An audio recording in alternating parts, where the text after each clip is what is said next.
first year to coach was 1963-64 at Thaxton. It's in Pontotoc County, a school that became one of the schools off North Pontotoc. And I was there 1 year, and we had played, the schedule had been made when I went there, and the schedule had Myrtle on the schedule, and we played Myrtle. Myrtle was really good back then. We had Elvis Thomas's older brother, Billy Ray, and Bob Jordan, and a lot of good, Jimmy Robertson. But we didn't beat them, but we played them close, played them hard games. And not only our fans, but I think maybe their fans thought, you know, that was a pretty good feat, that we stayed in the ball games and didn't get embarrassed with Myrtle. So at the end of that first year of coaching, they had an opening, and somebody from up there called me and wanted to know if I'd come up and interview, and I did. I didn't want, you know, a young person starting out, if you like it, it's going, it went well that year down there. We had good records. Boys, I coached girls too that year, and we both teams won the Faulkner tournament, and our boys won the county tournament when there was about 8 schools or more in the county. And, you know, I was happy, and didn't want to leave, but there was more money at Myrtle.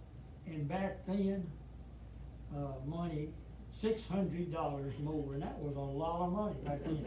But I had worked my first year for $3,600. And I was gonna make $4,200 my next year, and I thought, wow.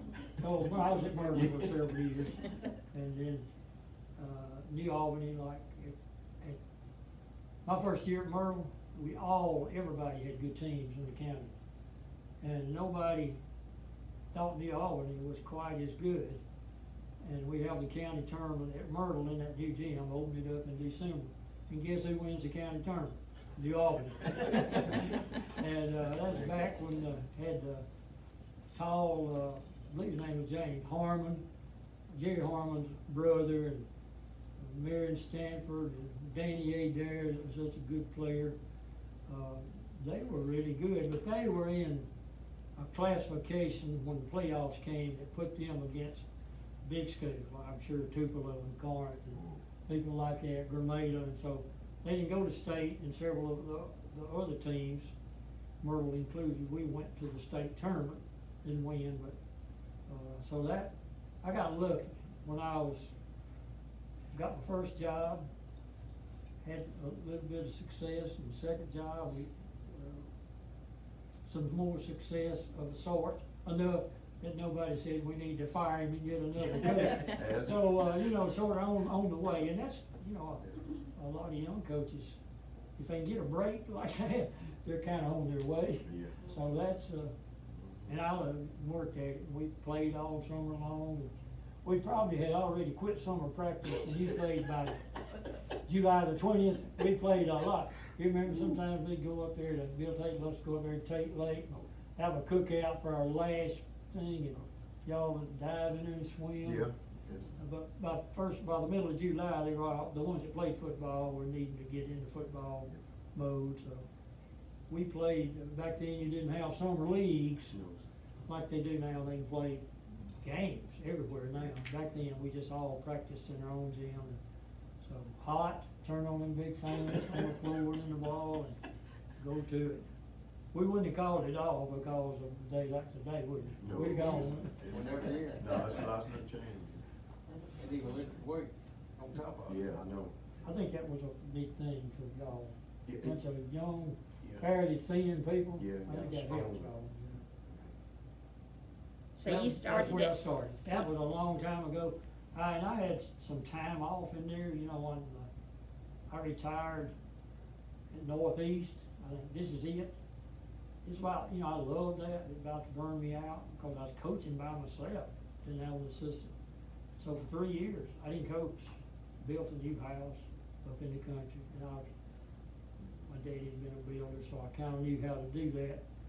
And then a chance to go back and to make another paycheck became inviting, so I did that. And overall, you know, I wound up coaching 39 years. And is that thing running? Mhm. I gotta tell it, if I can tell this now, I'll forget it if I don't. After Johnny's second year at Northeast, I just had this thought, and so we were talking ball with somebody, and I thought this was kind of cute on my part, I guess. I said, did you know that there's one guy, I've had one guy that's been a starter for me for more than 25% of the years I've coached, and they knew I'd been around for a long while. They looked at me, I don't understand what you're talking about. I said, well, this was my 23rd year, and Johnny Payton started 6 years in a row for me. That's more than 25% of 23. It's 6 wonderful And years. 6 wonderful years. he, you know, I didn't know that he's gonna start as a 9th grader, but after we started practicing, I knew he would. Yeah. And then he's coached, started 4 years in a row at Yardley, 2 years in a row at Northeast, and that's 6 years. Wonderful. And, you know, he made coaching more fun and easier in this regard that he's always one of the best players and would play, no way anybody else could play harder than he did, which meant everybody else on the team followed the leader. Like, if these good players are gonna play that hard, we are too. And that was a real secret and a way that we got things to happen. I don't guess you ever heard me tell it just that way, but he had started 6 years in a row for me. 6 wonderful years. Like we was talking out there, it's just it's special to me because, you know, the years that we was together, and when 85 hit that special year, when you look around town, there was just like everybody was into basketball. And I'm like, I know everybody don't like basketball. Just like everybody. I had likes you several years too, basketball. didn't I? Man. Yep. And then I had 3 years, I had Ernie too, his brother. I've heard principals say, more than one, that to have a really successful athletic program or even one successful athletic team helps your school, not just your community, but your school. You have less discipline problems. People sort of rally behind what we got going on here, and instead of thinking we're a bunch of guys that are gonna win 3 games in the school, have a bad attitude and talk bad about sports, the opposite was true. Like everybody rallied. Everybody. And Everybody. you know, Everybody. those years he played, Everybody. I know 3 out of his 4 high school years we played in the state championship.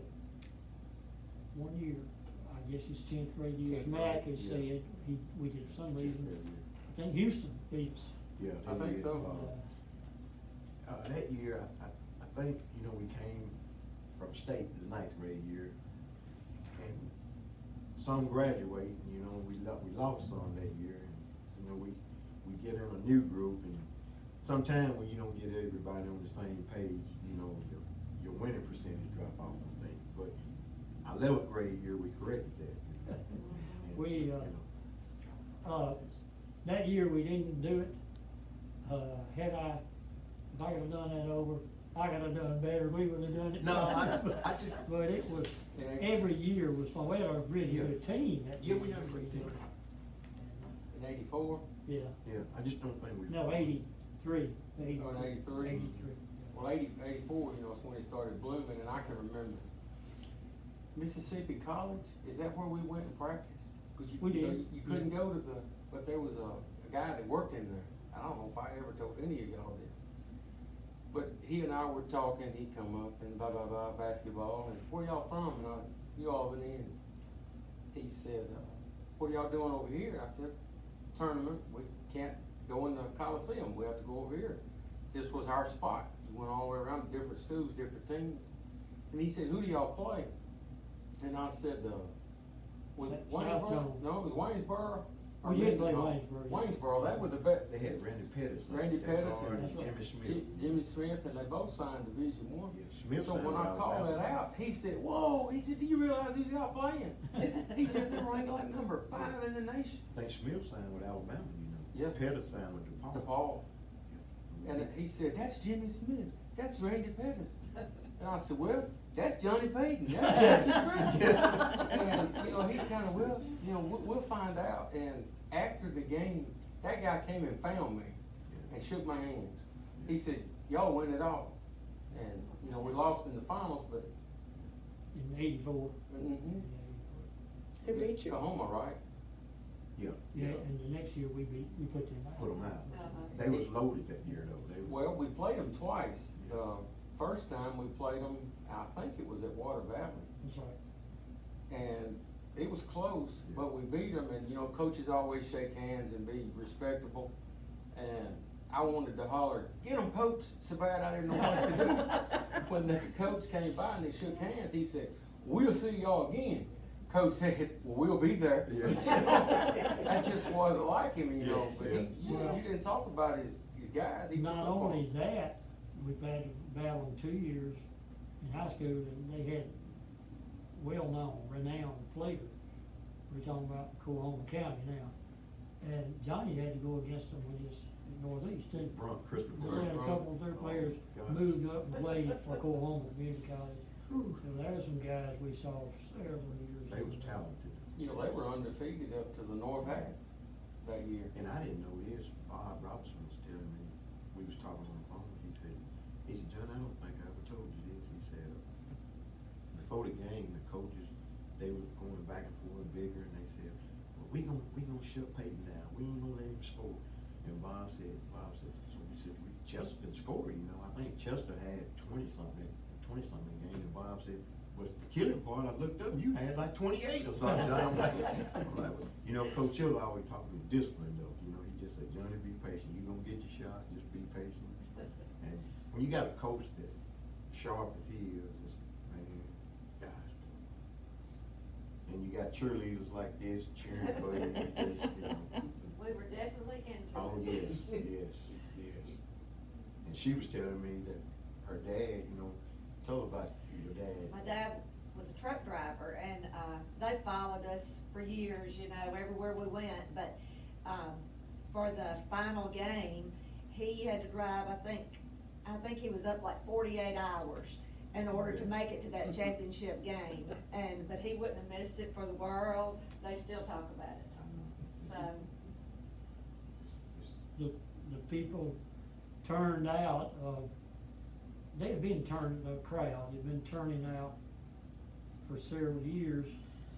I think back to the first year I coached in New Albany, and I know they'd not won many the year before, but actually had some pretty good players coming back, had a little bit of size, and the first few games at home in the big gym over there, I mean, we, as people would jokingly say later on, we barely had enough crowd here to pay the referees tonight. But it soon got to where we had huge crowds. full And house. Road games. I know we had to play one early round put-out game. I want to think it was Caledonia. It might not have been. Mac might know. But the game was in the bag almost before we played it because the crowd was intimidating to the visitors. Just a one-game thing, not girls and guys, but just one game.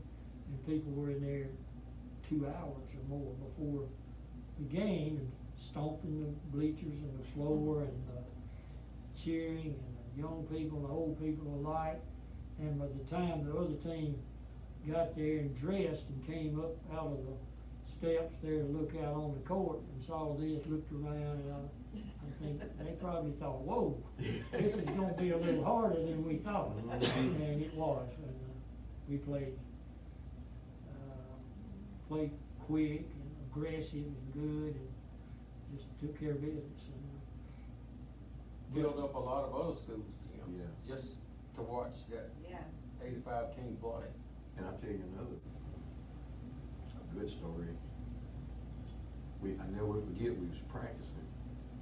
Coach Hill was gonna always run us, man. Then we gotta shoot free throws. You better hit your free throws. But anyway, he said, he came out, he said, I just got on the phone with Sam Ritchie. He said, Wheeler won't play us, which Wheeler was ranked #1. Yeah. That's how we. And they were undefeated. They was undefeated. So he came back, he said, he said, Johnny, you think we can beat him? I said, I think we can, coach. Goes back and he scheduled the game.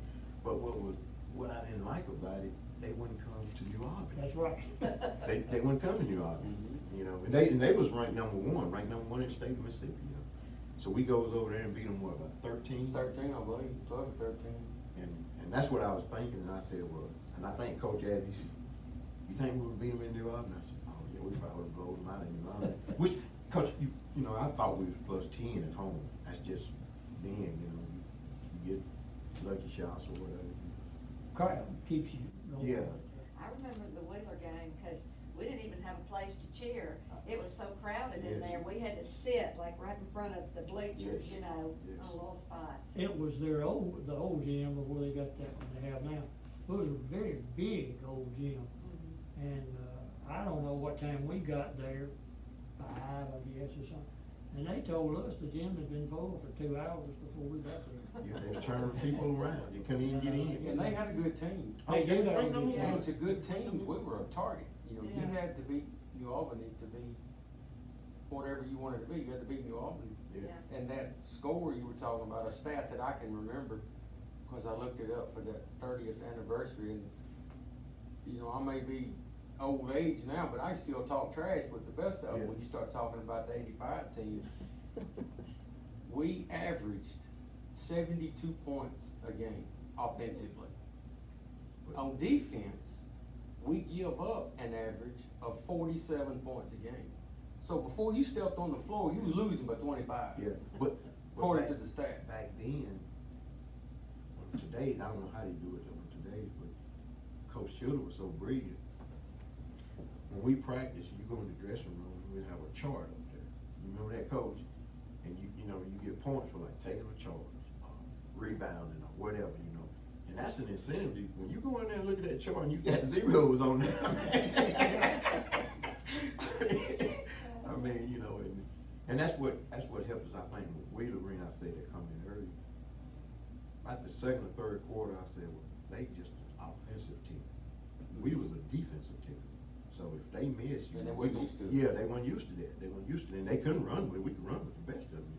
So I felt comfortable with it. Talk more about that chart. What was on that chart? Like, if you take a charge, it was, how many points we get on You that? got, 2 points. You get 2 points on that. Or maybe, let's see, maybe it was 3. Three. Because that was You one did of all his that, Yeah. best ones. Yeah, and And- You take a charge, that's better than scoring 30 points. That was Yeah. based on this, that you probably still stop the other team from scoring a basket. yeah, You put a foul on one of their players, which you hopefully was a good player, and you got the ball back and an opportunity to score again. So you couldn't do any single play that meant more to your team than that. And this was a chart or a system that kept up with missed shots, oh, you had to made look at shots, it. You had to look at it. missed free throws, made free throws, offensive rebounds, Yes. defensive rebounds, Yes, taking a charge, yes, making an assist. yes. In other words, I hear this on television, it's even in colleges, that this team will be going along and they're not playing good, they look good but not playing good, and they're saying, well, they have a low percentage of assist to the actual number of shots taken. Now, the assist is something that leads directly to a score, like a pass off for him to lay it up or dunk it or whatever, or even take a long shot. So we had that up, and then we added up what you did right and got a column, and then we had the negatives, what you did wrong, Yes. and you compared those two, or put it on paper. And I don't know if I was doing it then. I know by the time I was Northeast, we were, like, bad things would go in red ink, and the good things would be highlighted in yellow, and very easy to see. Yes. And I've always tried to help them to understand that you can get the best grade, not the score, but the grade for that particular game, and maybe not score more than 8 or 10 points. Whereas you might score 20 and have a bad grade, meaning it took you Yeah. 30 shots to make 20 points, or you threw the ball away, which is a loss. Yeah. or you didn't guard anybody, or you didn't get any rebound. So, every little thing that went to making our team click or do right was on there as far as we could remember to do It it. was on there, yes. And, by the time, then Johnny I had the two more years there at Northeast.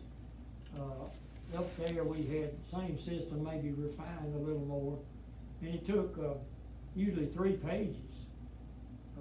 First half, second half, and cumulative out here. And so we had a little entrance hallway for you, I guess, to go into the dressing room at Northeast. It's sort of like the Bulletin Board here at Albany. Mhm. And I'd always try to have that up, and maybe we played the night before, and I'd be around the back where the dressing room was, and just kind of laundry room stuff, or seeing if they're gonna look at it. Yeah. And the ones who had played, the players who had played very well and knew they had played well, they'd go up to that, just come in the door, and immediately they're looking right at this, and they just stop and they smile and they talk to each other. You know, I remember that, doing that, taking that. And the ones who had not played well, they drop their heads, and go straight to their locker. It's like, I'm not looking at that until they all leave, then I'm gonna go back and see where all I messed up. And it was kind of amusing, it was fun. Yeah. As Johnny says, it was very motivational Yeah, to them. and that's what separates you from other coaches, I personally think, because not only, people don't understand what goes on behind the scenes of basketball, you know. They just see you when you come on the court, they don't see preparation or what you do. And when we coming in, like I said, at halftime, you looking over that chart and you say, oh my, oh Lord, mercy. You know, I better tighten up, you know, second half or something, you know, and it's just, it was something we had. I don't know if every team had it, I know it was something that we had. Johnny always guarded the best defensive player, but that statement you made about not scoring so many points but getting high on that chart could be in reference to Michael Ball. You know, Yeah. his steals and his Mhm. defense. Oh, and yeah. Sure. He just wear you down. Yeah. And that's what I think about our team. We weren't the biggest team, but like I said, he prepared us so well. We were sharp, man. We just, and Coach, I think Coach Bradford asked me this one time. He said, it might be when I came to Rick. He said, let me ask you something. Why Coach Childers didn't call time out with y'all that much? I said, well, you don't want him to call time out, Coach Bradford. He started laughing. He said, but I said, well, what it is, I said, well, Coach Childers, practice is everything. What you go over in practice, that's what you carry over to the game. I mean, your head should be on, it's business, it's like work, you know, and, you know, you didn't want him to call time out. No, you better walk out the gym or something. Boy, so it's, you know, like, he taught us well, though, he taught us well. And Matt, The probably, halftime speeches. you probably know, Mhm. we were pretty deep into the year. Somebody reminded me, maybe you or the regular bookkeeper, before we'd ever called one single time out. We were pretty deep into the year. Yeah, that's, I don't Coach Bradford remember asked me when. about that. Mhm. I remember that. But, But see, Coach Childers, he had taught us so well to, when he give you the game plan, you just can't go out there and do what he A tells you to do. well-oiled machine usually takes care of Yeah, itself. that's it. We were behind, and y'all may know this. And we pressed a lot, you know, we didn't Oh. zone, we didn't get back in zone, You we pressed. better have your game ready, cause Yes. you were getting pressed. Yes. We were behind at halftime, to be undefeated the whole season, we Yeah, were man. behind at halftime a lot. Mhm. 12, 13 times, if I remember correctly. And we were only behind at the end of the third quarter, one time. But when we look at that That's chart the at last game of halftime, the and year. correct it, tell them. Yes, South Jones. well, I appreciate both these guys, Boy. blowing me up. I called them old, I guess. No, that's facts right But the there. fact That's is, facts. like I told That's you facts. about having some good fortune when I first started coaching.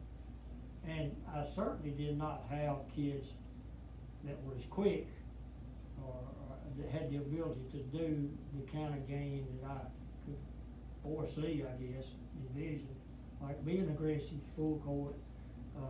But then when we had this group come along, even when Johnny's in the 9th grade, we were already beginning to really do it this way. Like, they're not that big, but they're all quick, and they're reactors. I mean, they can snatch the ball away before the other team could think they might get it. They'd have it and be gone.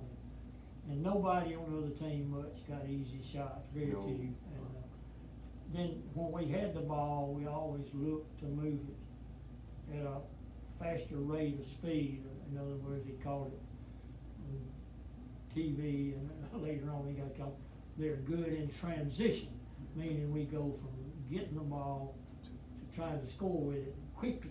And it led to, I don't know, I'm just guessing, maybe 10, 12, 16 points a game we'd get before the other team realized we were about to score on them. Yeah. Like we'd get it down there in a hurry. But that's credit to the kind of guys we had. They liked it. They liked doing that. I mean, they now say I worked them pretty hard, maybe, but they liked that.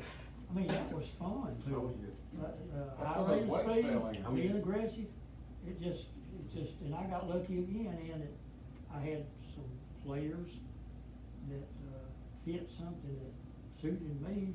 I knew if I had the players, I would like that. If I'd have had a bunch of guys that were not very quick, couldn't react quickly, we couldn't have done those same No. things. So I was fortunate in having that kind of players, and this is true, a real, true belief on my part, that they taught me as much as I taught them about how the game is best played. And I still believe it. I came to believe it many years ago, that it's best played when you can be very aggressive on defense and try to put pressure on the other team to the point of getting the ball from them or making them shoot hard shots that they're gonna miss. And then taking that, this ball is the most precious thing in this game. This is it. We need the ball and get it and take it. And if we can get down there before they do and get an advantage by being there first, great. And we have to set it up. And it's some of the better teams, you couldn't always get there first. But if you could do that, fine. If you couldn't, just keep playing till you get a really good shot. And that meant a combination of some shots right in close to the goal and some outside shots. And getting to the free throw line more than the other team did, because you got in there on them and got them at such a disadvantaged position Yes, that they had yes. fouled you or you'd score. So it's kind of, it was those things I learned as I went along. Just when I first started coaching, I knew when to call timeout, when to substitute, and things like that. But I learned every year I coached, I learned how to practice better, how to approach the game better, and I learned it because of the players I had for 39 years. And I just, every year I thought, we can do this a little bit better in practice. And it was about practice, It Johnny. was always I about mean, practice. you said it all Yes, already. it was always You already about said practice. it. If you can't do it in practice, you can't do it in the You game. can't do it in a game. That's right. So we'd run drills that required them to play so hard against each other in practice that when they faced somebody in a game that was equally It was- like I do this every day at practice. Yeah, it was easy, it just came natural, easy. I never forget, we got beat my junior year. I cried like a baby, cause I had to lose. And I never will forget, we was in summer practicing or doing something. You walked up to me and you said, Johnny, I gotta ask one thing out of it. I said, what's that, coach? He said, I need you to rebound. I said, whatever it takes to win a championship. I wanted that gold ball so bad, and it seemed like I led the team in rebounding my senior year. I'm sure you probably did. Oh, But, yeah. that's just, when a mastermind asks you for something, his vision, I'm looking at my vision, we want the same thing, and it just, man, it's just. Well, I can't say enough about a lot of the guys, but Johnny especially in this regard. He was talented, he was quick, And the other guys, his peers, looked up to him and viewed him as somebody they really liked and liked to hang around with. In other words, he was their leader.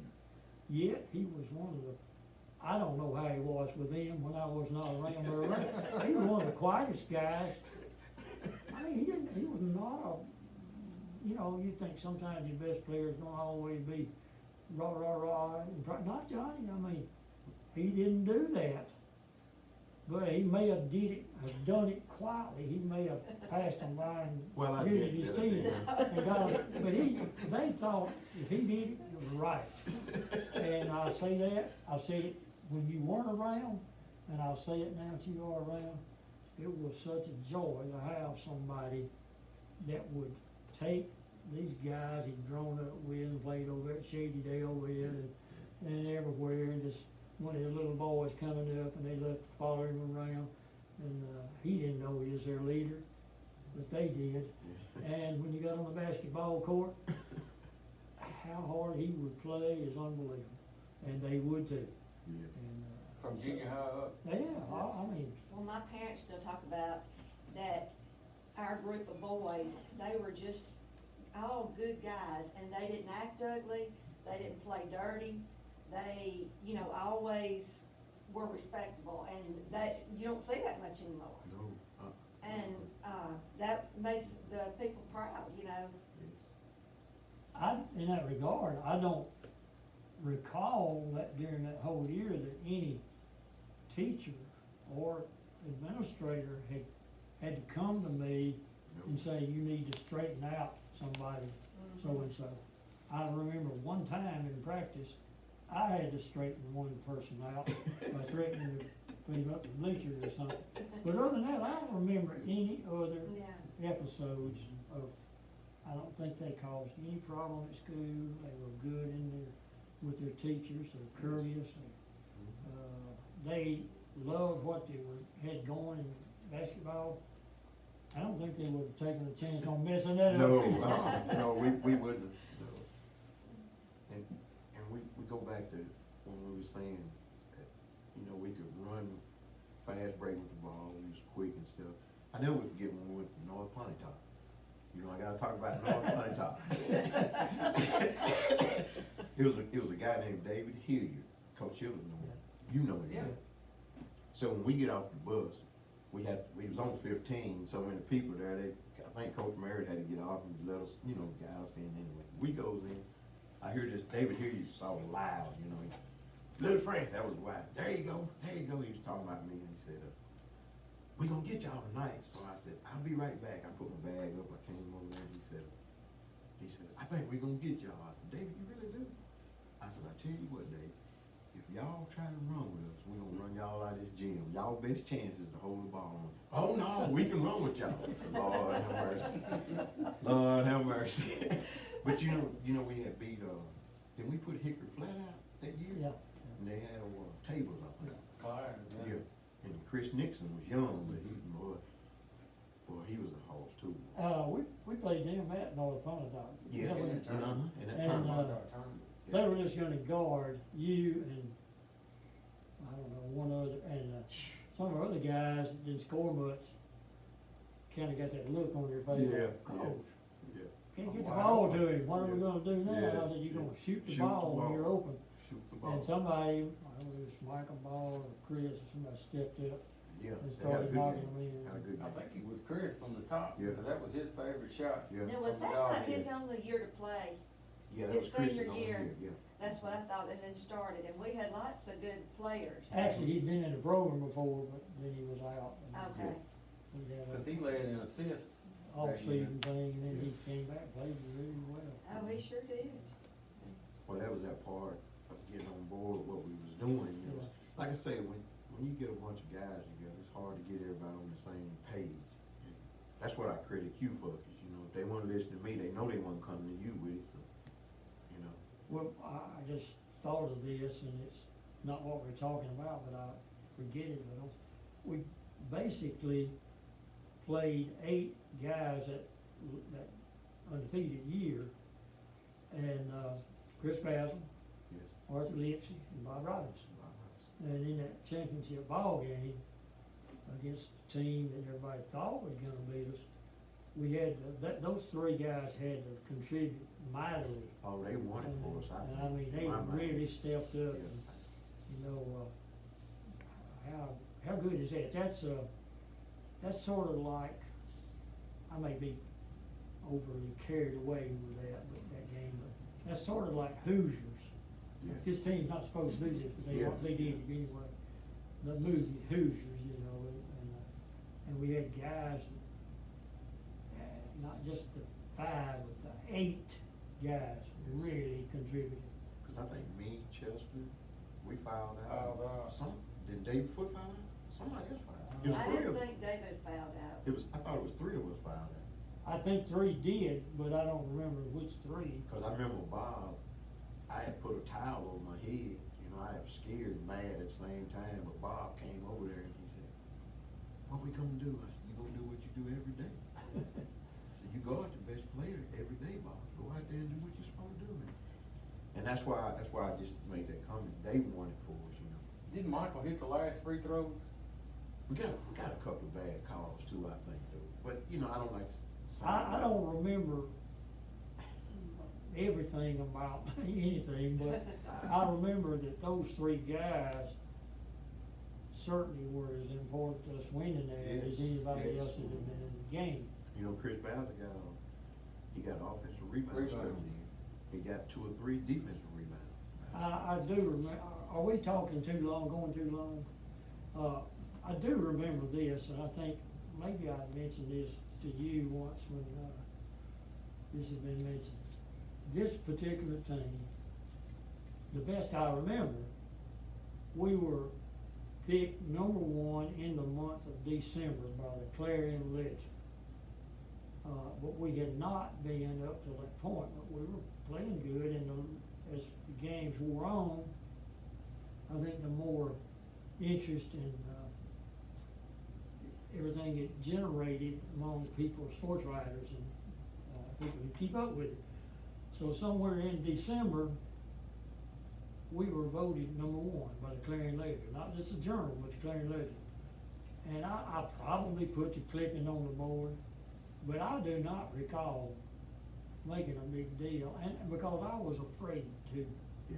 I don't think I made a big, you may have to correct me. No, I don't think- no, I didn't make a no. big deal, I don't even know if I mentioned it other than put a clipping up. And we didn't talk, I know this is a fact, I didn't talk,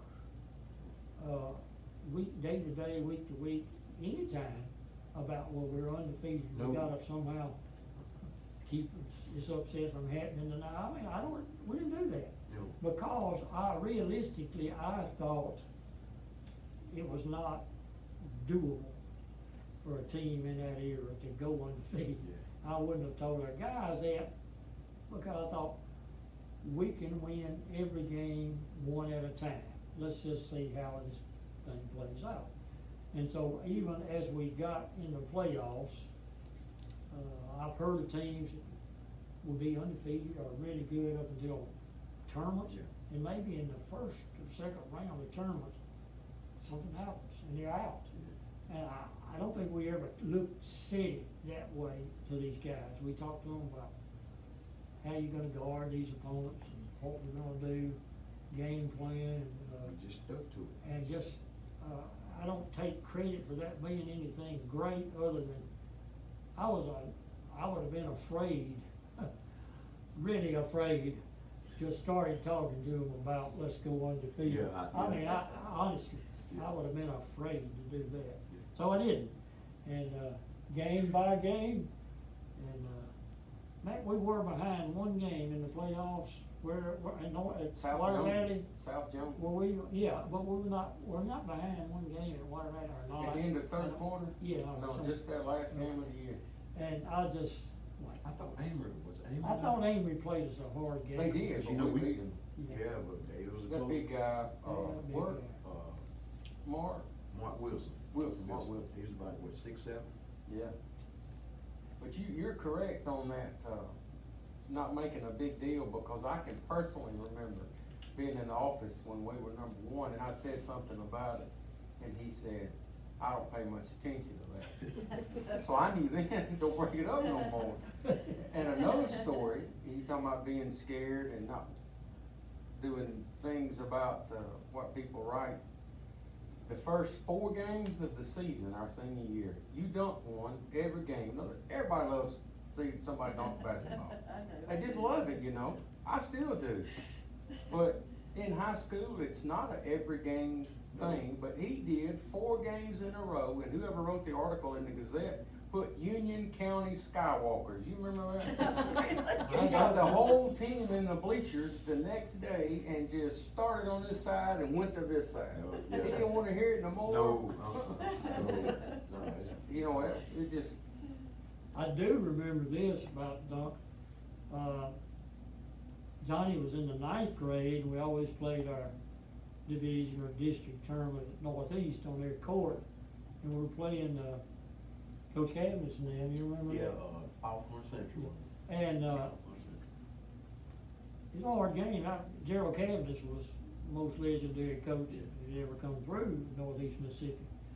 And we battled him when he was at Boonville before Johnny's time came on, when I first went to the Auburn. He was at Boonville first, and then Auburn Central. And somewhere in the game, I'm sure it was in the second half, Johnny picked somebody's pocket, they say, that's the saying, swiped it, and went down. Now, he's a 9th grader, out in front, and I'm thinking, that guy's gonna catch him and maybe foul him. No way the guy caught him, and Johnny went up and slammed it, and I looked at Mac or the assistant coach, and I thought, what? I've seen him dunk in practice. Did you know he could do that? I started to tell that a while ago. I wasn't on the team that year. That's the only one I wasn't, because I was at the house listening to it on the radio. And Bill Cosset was calling it, and he says, you know, he's play-by-play, and Johnny steals the ball, and he goes up for the layup. Whoa, Johnny Payton, the amazing freshman, slam dunks the basketball. And he went on for 10 minutes. I mean, the game was steadily going this way, and he's. Gerald Snyder was one of my best. Oh, yeah. Well, all I could think at that moment was, I didn't know he could do it. Never had seen him. And the other thing was, I bet you Alcorn Central stepped back and said, whoa, what just happened to us? I think that rattled him I too. think it did too, and so rattled we'll go ahead and beat them, I know that. Yeah, it rattled him. And, but anyway, he was not one who's always looking to do that. No. I didn't encourage that. I look at it this way. If you can dunk and you're always wanting to dunk, you better dunk. Yeah. I mean, just don't be trying stuff you can't do. 'Cause I It's like think- taking shots you can't make. Yeah, Don't do it. That's what Terry Ball and them, of course, you know, they were seniors then. They said, you better not try to dunk it and miss it, boy, you going on the sideline. But it's just, I don't know, it's, the game of Well, I mean, basketball is it was the not. best thing you could do, because if he'd have got one step closer and fouled you, you wouldn't have got it. But you just gained on him enough that you decided, I better put it in there while I can. Yes. And the dunk just gets the crowd into It gets the cheerleaders in the crowd. And that's what I was saying, they want it all the time, like Gerald Snyder, he said, well, why don't you dunk more? I'm like, well, Gerald, I'm guarding the best guy on the other side, I'm tired, I don't need to dunk. Talk a little bit about Gerald Snyder. Oh, he was wonderful. He was a New Albany diehard fan. He really was. He was. I know a little more, I could tell you, if it's all right. I Yeah, don't coach know know him him. personally. Before Gerald was actually doing the scouting service and publishing little pamphlets and having summer camps for people, he was, I believe he was driving for Union Lumber Company, Union Grocery. And I might have been my first year at Northeast. I showed him one day, he stopped by to see me up there, a little mimeographed 6, 8, 10 page thing that a coach in the Memphis area, really nice guy, got to be a friend of mine, Terry Tippett, was putting out, trying to list and tell you what he knew about the talent in and around Memphis, Shelby County, and outlying areas.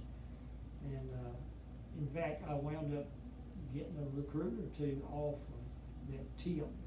Well, Gerald eventually decided he'd do that, so that led to him making a career at it. But before that, when he was still working at a regular job, he was, I believe he was subscribing to the Clarion Ledger, or else he had a good friend somewhere down in the state who took the paper and clipped all of, then they put little summary write-ups for all the games around the state. So Gerald would, sometimes he was a jump or two ahead of me about who we might have to face in the playoffs. He was good at that. He was great at it. And that helped us. And he'd make tally sheets and keep up with it all during the year. So, when we get to the playoffs and it looks like we got a chance, and maybe we win in the district and gotta go to North Ave and ready to go on. He'd come, say, Coach, I got a lot of information I'd like to write, bring it on. And maybe after y'all got through practice, we'd sit in there and he had lists of, let's say, Waynesboro. He was that hard, Northeast Lauderdale, Yes. South Jones, and people from South Mississippi. There's game results for the whole year, pretty much. And he kept up with this. Well, I didn't have the ability to do that. He was doing that He was that in his hard. own way. And like, these are the guys that lead them in scoring. This guy here, we figured up, he's got a 22-point average, and this one's 17 and a half, and their names and their numbers, and so he's bringing me information on people that we're about to play within the next few weeks. And when we get ready to play them, it's like we know more about them than they Yes. realize we know about them. Yeah, he was special. He was a coach in the stand. He was- And, he tells you what kind of physique, size, height, position on the court, and I'm like, how much help is that? Man, that was great. And he never knew, I guess, I told him, but I don't know if he ever realized how much help he had been to me before he ever actually started doing that recruiting service career that he developed. In fact, he started all that, after I went to Northeast a year after, maybe the 2 years he was up at Northeast is about when he started that. And, but in high school, he just brought me information Yeah, he was. that I'm sure the other coach didn't have the benefit of about us. They maybe had heard of Johnny Payton, but they wouldn't know about his scoring average, or the next man on the team and on down.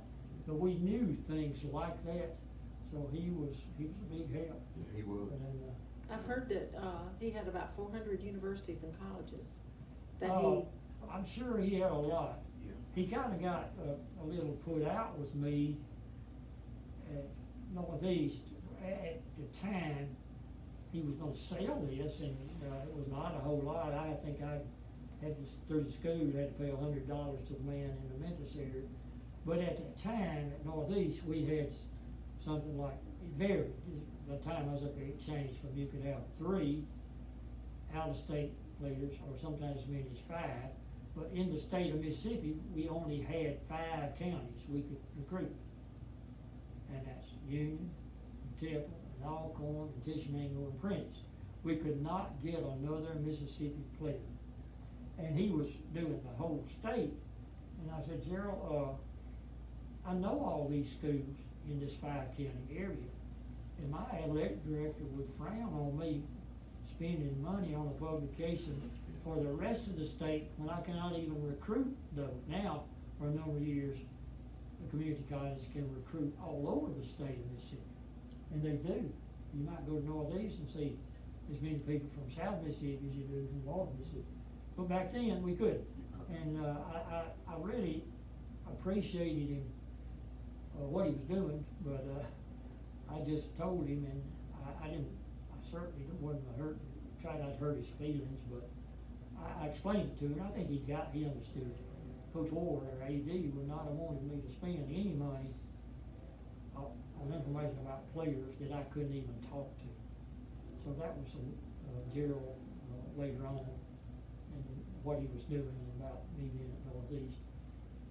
He did a lot. I mean, a lot of people got leads about He players. came out to practices a lot. He did. A lot of times. He was, like I said, he was down. Well, that's what we said, we was talking earlier. The whole town of New Albany was just, I ain't seen nothing like it, Coach. I mean, I'm living in New Orleans. It's unreal. It's just like it ain't real. The Coliseum was like a sea of maroon and Oh, white, yes, wasn't it's- it? I wondered, I thought they closed the whole town down Man. because everybody was there. We talking on what, Tuesday night we got a game, thing is full, you know, that's unheard of, you know? Well, it started that first year I was in New Orleans, and again, I recognize how fortunate I was. I had some pretty good sized players, but a group of guys I believe had either won 2 or 3 games the year before. And that's not a reflection on Coach Beadle. He was a good guy and a good coach. He just was 1 year away from them coming around. But I had some pretty good, one of them was Orzel Strickland, brother to the other Stricklands that played all that, big guy. And we had Davy Carter, Tommy Gray, and Henry Robertson, that was a big guy. And Terry Grissom, and so they were a little hard to come around to the belief that they had potential to be a really good team. So we go into district tournament, which was played at Rick. This is the 1977 version, and we're either 11-12 or 12-12 or something. We're about even Steven, and we started playing. I mean, we'd always played hard, but we weren't always making it pay off. Sometimes we'd shoot ourselves in the foot, turnovers, and we got to playing good, and we went into the finals of the district tournament against Boonville, with Coach Caviss, I mentioned, was there, and they beat us. But both teams moved on. And the next week, the North half was at Water Valley. Y'all were in junior high school then. And we get in there, and we just keep getting a little better, and we beat Boonville in the championship, for North half champions. And we go on to Jackson, and the Auburn and Boone will stand at the same hotel. And, you know, we're just a few rooms apart. And we visit and talk, and we played 2 games apiece to get to the championship, and we beat them again. And by that time, I mentioned earlier, the first few games, we couldn't get enough people there to pay the light bill or pay the officials, is the way they'd say it. And by the end of the year, it was one of the biggest masses of humanity in maroon I've ever seen. And we got pictures from the New Orleans Exeps, from the floor looking up like that. And everybody was something had happened. Everybody's standing, and everybody's in maroon. Now, I sat over there on the side, and tears came to my eyes, and I just thought, my dad had open heart surgery just a few days before, and my mom was not there either. And my brothers kept going to the phone out in the lobby and calling my mom and dad, still in the hospital. And I couldn't help but choke a tear up, and I looked over and I think, this is a dream. I know. And so from that time on, people were great to support the Albany. That next summer we went in there, Mr. Grissom, Eddie Grissom and I, and with Staggs floor finishing people, and we had to help too. We had these big floor machines, we sanded that court, and we'd taken a nail and put down at every corner where the free throw line, the end line, and everything, so we wouldn't lose our marks, because we were going to get rid of everything. And we did. And it took us several weeks. And Mr. Grissom was a real worker, Eddie. And he jumped in and he was painting the walls in the gym maroon and white. Margaret Parks and the cheerleader crew painted that first bulldog on the wall down there. And I don't know, I believe that's the year that Mississippi State in their old gym was ready to get all the bleachers out. The gym that Coach Babe McCarthy had made famous, the quonset shape. And somebody in New Albany, thanks to the Kitchens truck line people and a lot of other people that support us, they found out they could buy all those. And they went down there with some help, took all those things apart, piece by piece, put them on trucks, brought them back to New Albany. In a matter of weeks, we established all these pull-out bleachers. The first year I was there, there were no pull-out bleachers, and you know, from the permanent wall down was 8 or 10 feet. That's why they had a fence there. And they called them all, you died. And, so then we had bleachers all the way down to the court. And eventually they got new pull-out bleachers, of course, better. But from the first year and things going right, and people in New Albany, literally would tell me, and again, I take no credit for this other than I had some good players, had never been to a state basketball tournament because it didn't seem within reality for them, and they just somehow didn't realize it's a lot of fun. Yeah. By the time it got around that first season over there, we had the most people in Jackson, they told us, that any school had brought in years and years down there, like, they couldn't believe it. We're glad y'all are here. I mean, look at this crowd.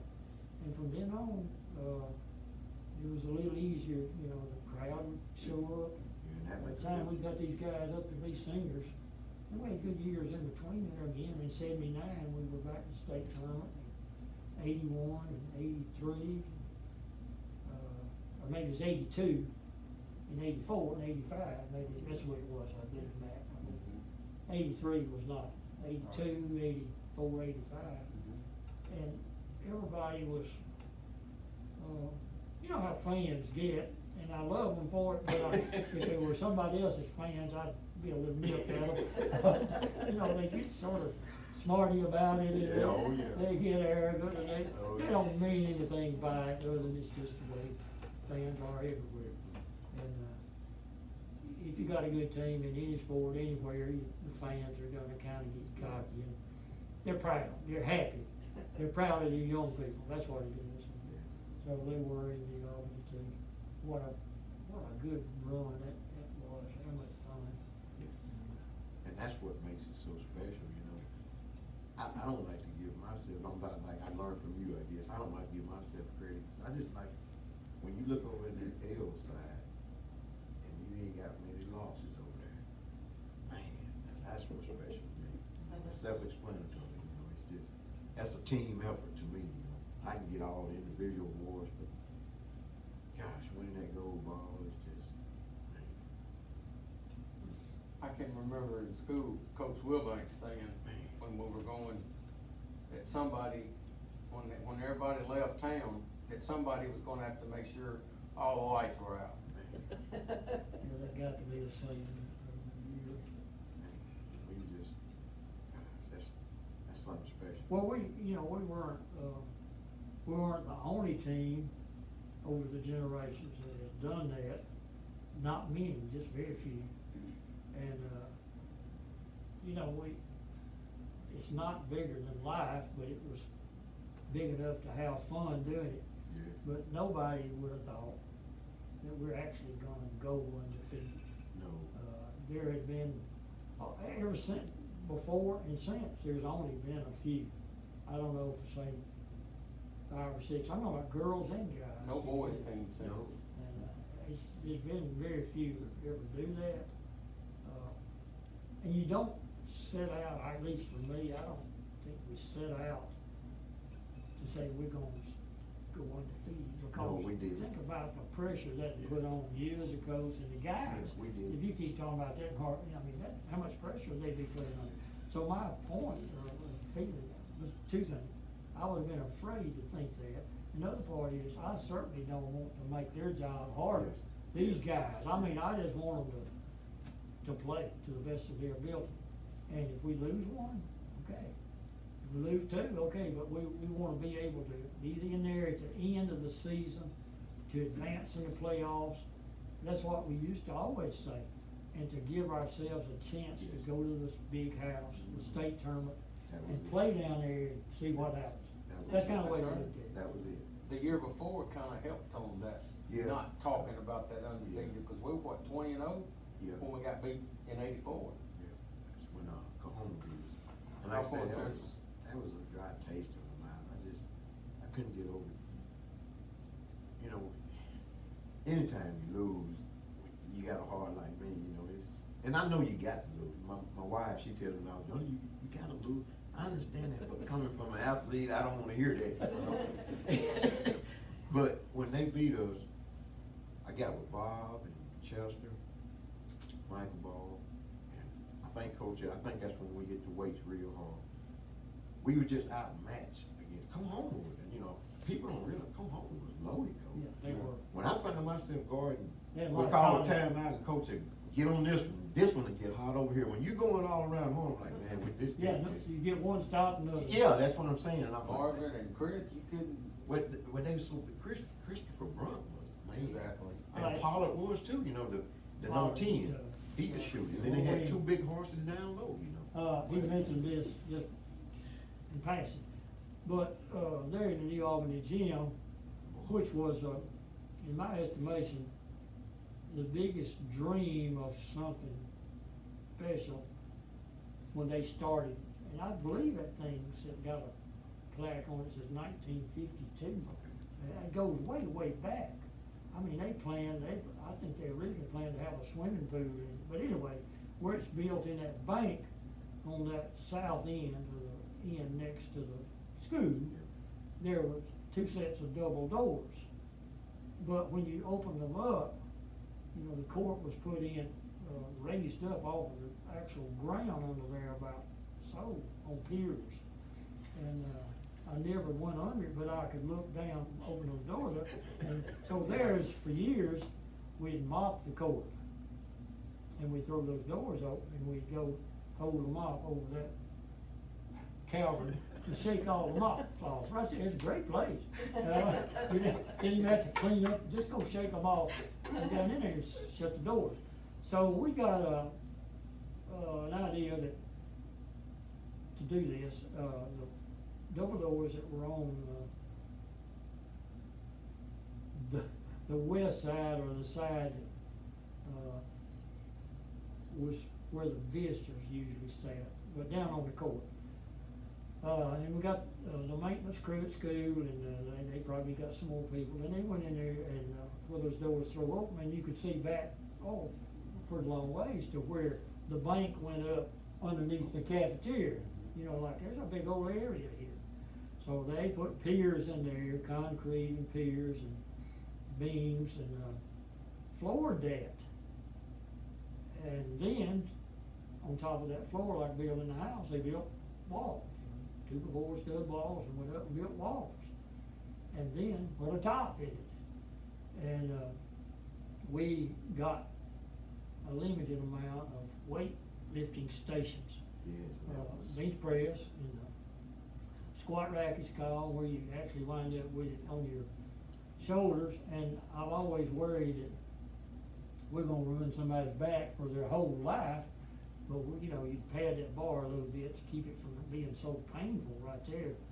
And these guys, you know, they were thin. Yeah, well, we were thin. Johnny About was 160. thinner than this back Oh, then. oh, And, yeah. all of them were thin. Yeah. There was David Foote in the 10th grade, Yes. about 6'2½", wound up being about 6'5" or 6" when he played for me his second year at Northeast. And you take all the other guys in between, and they were thin, so we started early in the year, I believe every other day, lifting weights. They'd come on over there from the school, and you know, you have to, most people wouldn't realize this, but it was not easy for them to practice and play games, especially practice at a place that far removed from where they went to their classes. So they'd go down the hill behind the baseball field, across the railroad track, and up on the other side. Or else later, some of them got old enough to have a car, and they'd have 8, 9 people in it. Yeah. And they'd come over there, and by a certain time, we would practice. And I'd started this in the first year I was there, because some of the guys, remember, that first year I was there, we practiced from like 3:30 on. Now, but y'all had that last period built in for practice, so we was going from about 2:20, gave us more time. And we would, I don't know if fire marshal would approve this, we would lock the door upstairs from the inside with a chain. And the point of that was this: we didn't want a bunch of people that we didn't like being in there, or people that might get over on the side and laugh and talk and be distractions, or just be distractions generally. Plus, we wanted the players to know that y'all, we've sat down here in the bleachers or somewhere here, and we've talked about this, how long it takes y'all to get from over there, high school, over here, inside this building. And they all came up with this number, agreed, and I said, okay, that's our time. So when that time came, we put that chain on that door. Yes. From the inside, nobody else could bother us. And none of them that were late could get in. They were in trouble. Yeah, you're right. And, but we had some great practices in there, and as the season got there, I was sort of a inexperienced person about what you do with this weightlifting program. I was beginning to think if they were a little stronger, it would help. And they'd be a It little did, quicker, it and did. it'd just help. It did. Be more aggressive. They wouldn't be as out to shy away from the competition. So they took to it really good. They would hustle on over there, and every other day we'd go in there and lift weights, whatever amount of time it took, not a long time, and we'd hit the court and we'd play. And people used to say, well, I don't like mine to lift weights, I think it messes up their shot, makes it, but I looked at it this way. They went on the court within 2 minutes after lifting weights and started shooting and passing and doing basketball skills, and any tension or tightness that might have come from the weightlifting was soon back to normal basketball muscles. Now that's what, I don't know if I'm right, but No, I that's kind think of what I you're looked at. perfectly right, 'cause And so the season got there, and I remember telling them, you know, we got a game here Tuesday night, and let's say Friday night, and we left it Monday and Wednesday, and we'll just leave Tuesday out in this moment. So we're off Tuesday and Thursday every other day. And Friday just felt like it would be our normal weightlifting day. I don't know, guys, should we do this or not? You know, you're gonna go out there and play a game here tonight in a few hours, and we're gonna put you through this weightlifting, and then go out there and practice a little while, a little short while. I don't know what's the right thing to do here. You know what their response was? Coach, we want to lift. yes, Game days, they lifted. yes. They wanted to lift on game days. And that helped me out, like I said, I was thin, but when I hit weights, remember when I guarded Wesley Walls, they know Wesley Walls, played San Francisco 49 Yeah. football, went to Ole Miss. Man, big Wesley, he was, gosh, boy, football guy, you know, he was, gosh, but you know, it's just, you know, I get down there and battle with him, no problem. You know, he was a big guy, Wesley was. Of course, back to South Jones, Roger Boyd was what, about 6'9", 6'8", and you know, but that's what those weights do. I wasn't afraid to go down there. I wasn't big, but I was, you know, in my mind, I'm saying, well, I'm just as stout as he is, you know, I may didn't look it, but. Well, A lot of times you can see them weights paying off Oh, yeah. by looking at the other team, because in the third quarter, they was grabbing them short. And we started running, holding on, yes. And they're just, Yes. really, Back and all forth. y'all were stronger than anybody would have thought. Yes, yes. And I do credit that. Yes. It was not a stroke of genius on my part. Yes. It was kind of hoping and trying to do whatever we could do to give them a chance to step up and keep Yes. improving and become better players, better athletes. And they loved it. And that same was true about playing man defense or man to man, as you'd say. And I loved it. So many teams were, we still throw a zone at you, well, a zone, or, I know we're getting a little technical here, but a zone does not require you to put out as much energy. No. It allows you to Lay rest back. on defense. Yeah, yeah. And, you know, we never practiced a zone. No, I didn't. Like, nothing we did had a zone in it. I mean, I guess we zone press a little bit. But they like to guard people. Yeah, And they have to like work to it size up somebody that was supposed to be a good player like they were, and they wanted to guard that good player. Yes.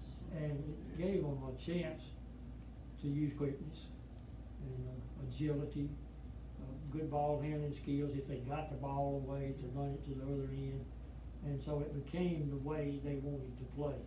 I'm not sure they always liked all of our drills, probably not, but it was all, I thought, it's the best I could come up with. It was all geared toward getting them to use the skills they Yeah, our had. style, yes. Yeah, they weren't 6'10" or 6'8" No. or 6'6", they were what they were, but they had some skills that other teams didn't have. And so that's what they did. And you know, you after the game or something, you talk to the fans, we may be down or something, they'll say, well, Johnny, I knew that third quarter y'all was gonna come out there. I knew y'all was gonna come. That's the weights. That's what we go through, you know, that's, you know, patience and, cause it's 4 quarters, you know, to win. Everybody thinks, hey, this dude's shooting threes, this and that. Hey, you gotta go 3 more quarters, you know. I remember before we actually had the weight room, I mean, we didn't have it the first year, it was several years in, but up at the high school, you know, you got that practice gym, no bleachers in it or anything, and, I had a class or two of PE along with some other classes I taught. And, I just got up a weightlifting bar and some round plates and an old piece of carpet somewhere, maybe hand-me-down from the football or something. And I put it on the side up there in the old gym by where that little office was, we called it, where the PE teacher or coaches sometimes use for an office.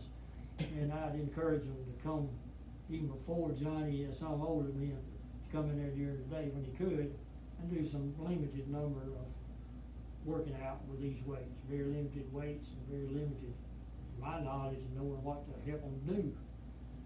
But they kinda liked it, so when we got a chance to get that weight room, I thought that was a big plus, and, so they liked that too, and, I find it really, really something that they chose to lift weights on game days. I'm not sure all people would do that. No, They wanted to. yeah. It was their decision. Yeah, we want to lift on game days. So, A lot of that started, I don't remember what grade, but we were in industrial arts shop class together, and I don't remember now, because we had like 3 teachers there out of 4 years that left, but whatever teacher we had would be occupied with something else, when we stayed in the class instead of going back and making things. Well, first thing we would ask, we go to the gym. Yeah. And he got so used to it, he'd say, do this, and do this, and yeah, Mac, y'all can go to the gym. We didn't have to ask anymore, Yeah. and that's when he asked me one year, said, you hang around him so much, I said, why don't you be the manager for us? I said, well, sounds good. And you Glad know, I did. Yeah, it was great. And, you know, I gotta give Coach more credit, because like I always say, I've seen a lot of talent in my days. I played against them, played with them. But I think if you don't have the right coach there to put all that in place, man, it's I know, because we had played some teams, you know, speaking of Corona, and I'll say, man, they got a lot of talent. But they were just, you know, they were wild. They weren't in shape sometimes, you know, they were just, and I'm serious, you know, I played against Christopher Brunt when I was in college coaching them. he courteous, always was, generous. No, always but was. it's fact. He gets that from It his speaks mom. for He was itself. raised Yeah, that way. it's factual, it's just, you know. What's your career win total? Do you know? I don't know, let's don't get into that. 900 and something? And I was fortunate in that I had some great managers too, that took to the program, what we were doing, and Mac and his brother, both, Yeah. a year or two later, were managers for me. And, man, how much help was that? But everybody had a good time doing it. Oh. I mean, we may have kept people in practice so long they wish we'd quit and go home, eat supper and all that, but, I mean, generally, they wanted to do what we were doing, and I credit them. It suited them, that's the way they wanted to play. That's the way I hoped we could play, and it all came together. All you're gonna do is go home and play basketball anyway. Anyway, yeah. But it was, man, it was a special time, tell you. Johnny, when did you start playing basketball? Actually, when I was younger, I loved baseball. And I thought I was better at baseball than I was basketball. That's weird to say. I've heard some other people say they were good. I Yeah, thought I was, baseball. but you know how it is when sometimes you got talent, everybody gonna exploit it, you know. Johnny do this, you know. So I got with Coach Bradford, and I went undefeated in junior high, 3 years. Then I got with Coach Childers, and he put that knowledge to me, you know. Of course, when you're young, you just got ability. You don't have basketball skills, you know. ID, you know, IQ. And coach, you know, he Johnny actually. put that chart up there, you know, what we talking about? Johnny, actually signed with Northeast before I signed on with him, because Coach Mathis was a good coach. And Coach Mathis, for some, I don't know what his reasons were, he was doing good, but he'd kind of been thinking, I'm gonna leave here and go somewhere else. I don't know why, he was not from this area, he was from South Mississippi. And he let the administration know that, and, they were, when he said, I'm leaving, they called me, and that was actually the third time they had called me. After the 1979 season, which was our Gary Golden, and then we went back to state tournament. They had a coaching change up there, and I was afraid to try to coach at that level, and always was. But they called the president. It's pretty impressive that the president sent the AD down to make sure I'd come to the interview. I went up and talked to him and turned it down, and an old high school classmate of mine who had also been the coach at Northwest Community College in basketball for a few years, Noah Lakins, applied for it, and Noah called me and said, are you gonna take that job? I said, I don't think I am. He said, I'm gonna apply for it. He said, but I'm not gonna apply for it if you're gonna take it. I said, well, I'm afraid of it.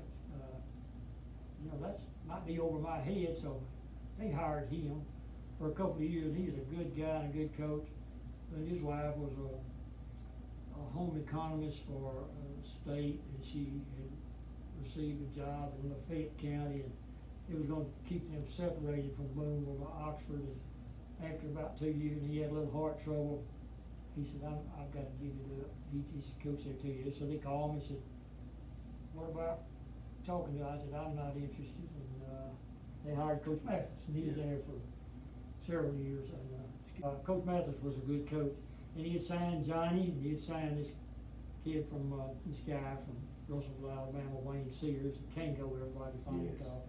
He and Johnny were the best of friends, and he was like Johnny in it. He was one of the hardest working players I've ever coached, and he was one of the best players. I mean, together, I mean, what else do you need? I mean, these other guys are gonna, they would be embarrassed to not follow them. And I got lucky there in that that year we won the state tournament at Northeast, and I thought, well, this is, but then I realized, well, in junior college, community college, it's not quite as big a deal to win state, because we're talking about 15, 16 of these schools all over the state. And that's good, but the thing in junior college was beyond that. It was called the regional, or that sent you to the national tournament. Yes. So we won the state his freshman year, and it seemed like a big deal, but then I knew in my heart there's a lot bigger deal than that. So his sophomore year, we went to the national tournament. And that was an experience that you just can't describe. Touches and cans. It was something. And so it was fun, and I varied or take a diverse path here to even mention that, other than the fact that I had Johnny and Tim McDonald, who was East here, and then Jeff Coleman, who was, you know, real tall, about 6'6", wasn't he, or so? 6'6", And he didn't get a scholarship right off the bat, but I had some spots available after I got up there to see what I had. I had tryouts, and Jeff tried. He's coach, I'm gonna try out. And out of what I had to pick from, I thought, well, he's got that height. He can shoot the ball. And I took Jeff, and he was to be that tall. He didn't play like a big inside guy. He played like an outside shooter. Yeah, he could shoot. And his second year, he started for us. So I'm going with 2 East Union guys and a New Albany guy. And I mean, here we are with some guys local that are putting things together at that level. And so thanks again to Johnny. And again, it was so much fun and so much easier to coach when you've got Johnny. Or Tim. Tim's same. I mean, Tim McDonald. Tim's not talented as Johnny as far as speed, He's but great. as far as catching and shooting the ball, there was nobody better. Yes. He was as good making 3-pointers as anybody you'll ever see. I mean, he was a great shooter and good person. Yes, Just yes. great, and, you know, he's put all those years in out at East Union, and, just got close to his family like I did Johnny's. When we were going to the tournaments, and his family, the grandparents, and all would follow us around. Yeah. But here I am up there, and that year, that first year, Wayne Kango Yeah. was not eligible until second semester started because, he didn't have a high school diploma and had to go that GED, a vocational route. He We had got a eligible, ability. and so we start playing, and we win 10 in a row. And somebody brought it up, I was aware of it, but I wasn't gonna mention it. Somebody said, 36-0 last year, 10-0 this year. They look for That's 46-0 without They taking a look lot of for it. times covered. They And look they for did. it. They look for it. They look for it. We lost a game in a tournament at Motlow State, Tennessee, just before Christmas, or maybe between Christmas, I'm not sure. The home team beat us in the game up there. Yeah. I think that's when I think so, and then that's the last game we had to play it out in Sears, Yeah. and then we had another. But anyway, I loved having, that was my little tale about having this guy that started more than 25% of the time in the 23 years I'd coached. I had to explain it to several people, but, I wouldn't say that. Yeah, we Anyway, had I'd Robert always Evans smile. too, then. You Robert what? Evans. Robert Evans. We did. Yeah, because I He know blew when- out. Yeah, he stopped me the other day. He was talking, and he said, man, I wish I could've came and played with y'all. And we had a kid in Longhorn Central that we Pollard. battled against in high school. Pollard. Up at Northeast, so I had some kids I knew. He's the one that Some of my stopped our own and undefeated some streak in '84. Pollard, yeah. Derek Pollard. Yeah, he could come off that pit. You still run into people who, wanna talk about that season? Well, not just particularly that season, I run into a lot of, like the other day, I was talking to a guy, he's from Tunica, Rosenford, and I asked him, I said, do you know a guy named Reginald Boyd? He said, yeah. He said, matter of fact, I graduated with his daughter. And I said, well, you tell him that Johnny Payton said hi. So by the time I was on my way back home to New Orleans, my phone rang, it was red. He said, man, what's up, you know? So, like I said, during our era, it was, you play against, like I said, I played against so many talented people, you know, and then they, at the end of the game, someone, they said, well, man, I hate to come to New Orleans, boy, I hate to play y'all, you know, but I've been around a lot of great basketball players, a lot of great basketball players. Well, Johnny mentioned this a moment ago, but I'll elaborate just a little on it. This Roger Boyd that played for South Jones that we Yes. beat in the state championship for the undefeated. 6'9".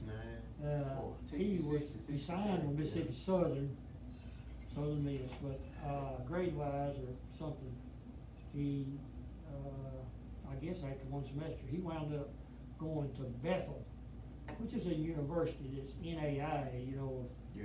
a nice school. Most of the schools in that league were, denominationally affiliated, church affiliated, but a really nice school. So in the preseason, here we are, a 2-year school, we're allowed to play some practice games against schools like that or anybody we want to play. A few games before our regular season starts. So we go to Bethel, it's probably in October, you know, getting ready for the season. And we go in the gym and guess who's warming up out there? Roger Boyd. And we look and he looks at us and he says, Johnny, you playing. Yeah, but that's what I'm saying.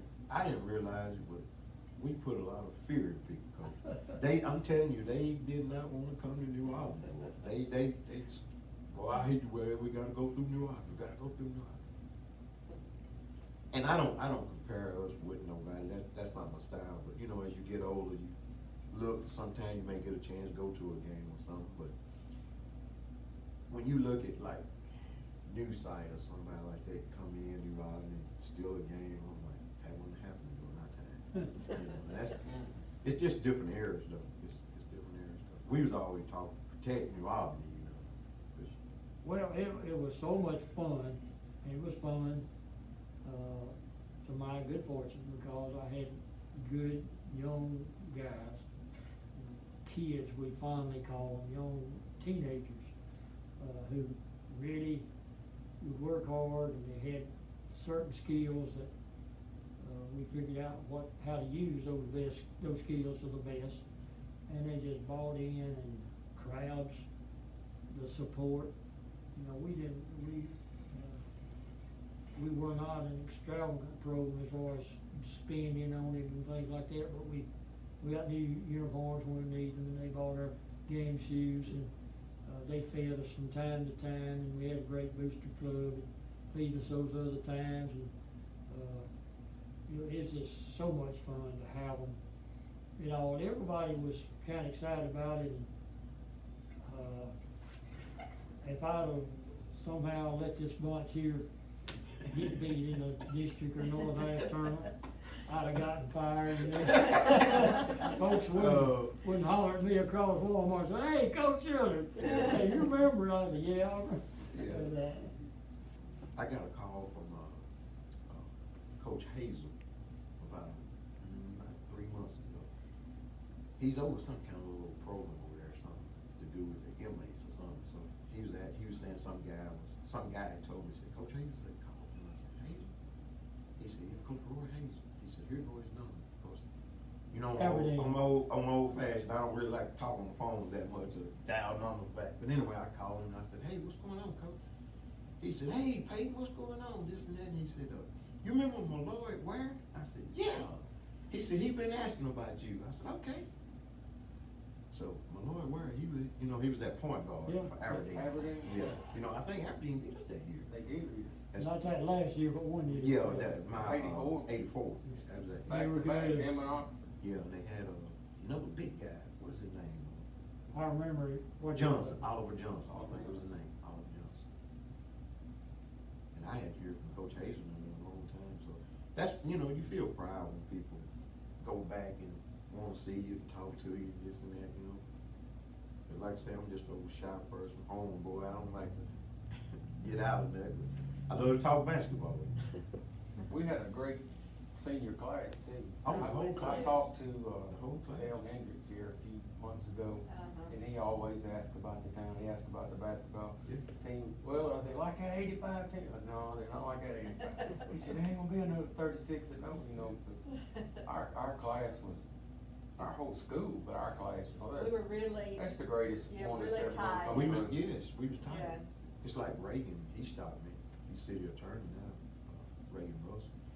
He stopped me one day in town. He said, "Are you busy?" I said, "No." He said, "Come here for a minute." So I pulled over. He said, "Some guy named Andy Kennedy asked me about you." He said, "How do we know him?" I said, "I went to a camp at Mississippi. You remember me and Mike went to Mississippi State camp, and I met him down there. He's younger than me, Coach Kennedy. But that just show you just. From Louisville? Yeah, Louisville. He's He's down playing with to school, yeah. yeah. He's coaching at where Tim McDonald went down there in South Atlanta, Alabama? South UAB, ain't Gene Bartow down there. He was at UAB. Well, I I was think thinking Tim was South Alabama, but I may be wrong. Stop me if I Yeah. start telling you something you don't know. I had him, you know, for 2 more years, and he could have gone to Division I out of high school if he had a little better GPA, and but I think it was a good decision that he decided to go to Northeast. You know, he signed with them before I did, and we had 2 good years together. And his sophomore year, especially when we were doing even better, and Coach Gene Bartow was the coach at University of Memphis, and a lot of schools were interested in Coach Murphy over at Ole Miss.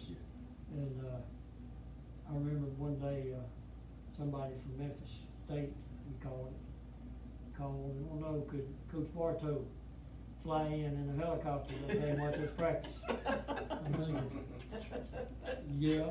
I know what, I didn't say this, I think, I don't know how much disruption we can stand here. No. Yeah, I said, well, he said, "Where we laying?" I said, "Well, football field right across the street." And he called the right people or something, so we're going in, starting practice and going to it. And we had heard the chopper come in, and in a moment, a little bit, here comes 2 or 3 guys in the front door. And I eased down to the end and just briefly greet them, and we just go ahead and have practice. And it was Coach Bartow, and they were interested in Johnny coming up there. And Coach Murphy, you know, the big tall, y'all remember him, guy that was at Ole Miss, and He'd been, Delta State and then got the job at Ole Miss. He'd been interested in Johnny all along, and they got Johnny, on board to come over there. Now, this part you stop me if you. Yeah, we gonna cut. Can I tell this? Johnny, was gonna go. But, you know, back then they were still doing registration like they did, I guess, when I went through, which would turn anybody off to going to school. Like, I don't wanna go if you gotta do all this. You know, walk from one building to the next and carry these cards and get them signed or initialed. And this takes hour after hour and come back to the Coliseum and all that. I mean, I guess they put him through that kind of stuff. And, by the next day, I don't know if he stayed that night, he came back home. And, Coach Murphy called me, said, Coach Childers, said Payton went home on us. Am I all right so far? Yeah, well, it was, I think I got off, well, you know, you remember I had my daughter was born over there, and it was hard to deal with that situation. Well, I went down to his house and talked to his mom, his sister in there for a while, and they just the sweetest people in the world. So I got him, through him. He was not there, Johnny, and they would talk with him. And I believe I took him back, or else they came back and got him. And, they really wanted him to play.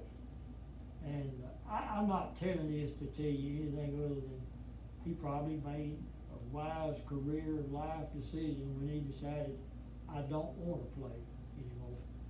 And second time around, he decided finally, and they finally accepted it, he was not going to play for them that year. Now, I'd say that only to say they wanted him. He was that good. He could have played, but he wanted to come back home, and he had other things going on in his life, and look where he is now. Yeah. And had he gone over there, who knows? Yeah. But anyway, his mom, I don't know what. Now, if you would've came over there with me, She told me, I don't know if we want to I follow would've what I was stayed. gonna tell you. I felt bad and I felt honored Oh. if he knew both. She said, Coach, said if you'd have gone over there with him, he'd still be over there. And I was thinking, oh no. That's true. But, That's probably here's true. somebody Probably that it was my joy to have for 6 straight years, Yeah. and he evidently thought it was working too from that point of view. So if he'd have felt comfortable enough, but, and I realized he could have played for him, but I'm not criticizing the fact that he chose not to, and he chose to come back home and get on with his life doing whatever he wanted to do. Cause, that's fine. And it would have been different from Yeah. high school. Yeah. And it was a different environment. If I'd have had the talent and ability, no, I'm not sure I would have loved everything about being over there either. Yeah. I mean, the crowds. And that's what a lot of people don't, now this part is where they don't really understand us athletes, that we gear our bodies to do certain things, and we don't have other time to do other stuff.